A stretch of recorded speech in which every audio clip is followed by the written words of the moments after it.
Okay, so before we move on to cutting, let's talk a little bit about working with pre-cuts. Now, a lot of people don't like working with pre-cuts because they say they're not accurate, but I think maybe they're more just a little bit misunderstood. So I think that, in my opinion, the part that makes the pre-cuts a problem is going to be the pinking. So when I say the pinking, that is these zigzagged edges. They're cut with special scissors, and that makes them less likely to fray. And that does work, and it is helpful. But it is kind of a problem with getting the pre-cuts to sew accurately for you. So what I mean by that, this is a layer cake square. It's a 10-inch square. You would think that a 10-inch square is a 10-inch square everywhere, but they're actually not standardized. And different companies measure these differently. So let's zoom back into that pinking. And here's what I mean. So let's just take this little part right here. This is what I would call the peak of the pinking. That's the point.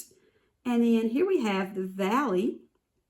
That is the part where it kind of digs in to this to that square.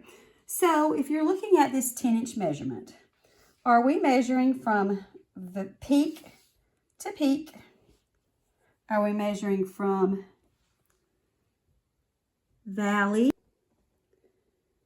to valley, or is it peak to valley to get that 10 inches? So since every fabric company does that differently, that is the problem, I feel like, with pre-cuts not sewing out accurately. So I feel like everyone sort of has a preference.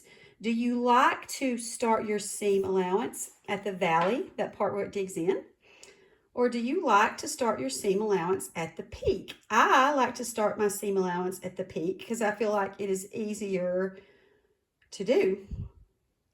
It's easier while I'm watching it to stay with that on the edge. Some people like to start with their seam allowance at the valley because they worry about that little part where it digs into the seam. So where it digs into the side, and you know, they're afraid that that reduces their seam allowance. But most pre-cuts, that's such a small cut in that it's probably not a factor, but it just depends on what you like to do. But guess what? It really doesn't matter what you like to do.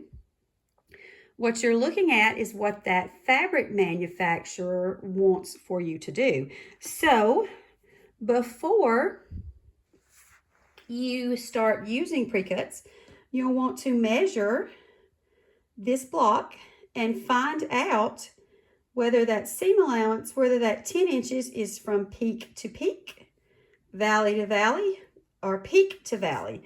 Now, peak to peak is my favorite, but I can live with valley to valley. But now if you're looking at peak to valley, those I feel like are the hardest ones to deal with because that's a lot of thinking. You have to remember, did you start the other seam allowance at the peak, and now you have to start this one at the valley, or vice versa? But that's something that you'll want to check on with your pre-cuts before you start working with them.